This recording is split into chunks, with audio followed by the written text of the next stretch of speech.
In this video, I'm going to show you how to layer marker and colored pencil to get some really awesome, rich results. So here I'm drawing on this negative space worksheet here. I like to start this with my beginner artists right in the beginning of the year. So students have just learned how to draw using an X grid, but now they want to add a little bit of color to their work. So using marker on its own can look kind of flat. So the trick to getting some really cool results and not ruining your beautiful line work is to layer marker and colored pencil, but to work with really light colors. So here I chose a light pink and I'm coloring all of these negative spaces here with a light pink marker. You want to be super careful that you don't go too dark. If you choose a marker that's too dark, you're going to lose the contrast and you won't be able to see your beautiful lines. So I'm filling in the entire background here. And the marker, I like to use marker because marker goes really, really fast. If you start off right from the beginning with colored pencils with kids, it can take quite some time and it's really time consuming and kids are impatient. So marker really just speeds up the process. So now I'm starting to layer my colors. You can see I already have a nice thin layer of like a raspberry pink color. And now I'm going in with a slightly darker cool color.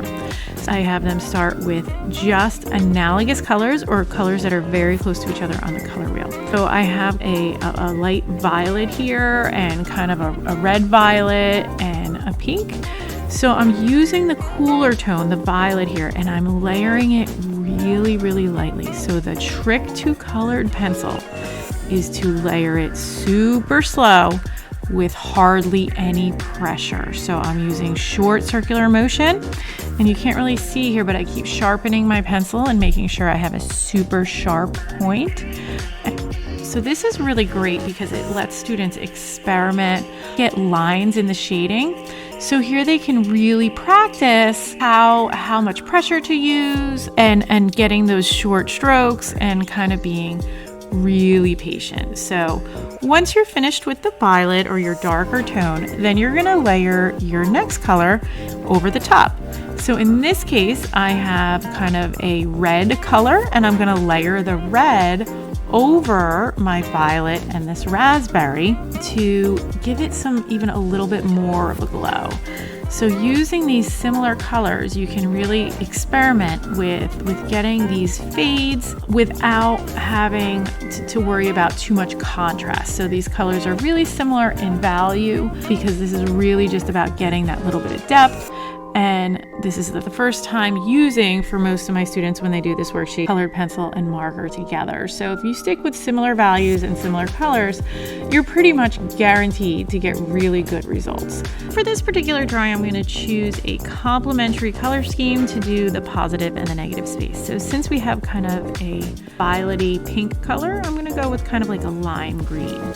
So I'm starting with my lightest color marker here. It's always best to choose the lightest color marker. In fact, I normally don't even put the darker markers out just so that we don't have any mistakes. So yellows, yellow greens, pinks, peaches, those colors are always wonderful to kind of layer underneath your colored pencil. I'm going to use some darker greens and basically some different shades of green. I could use a little bit of blue here.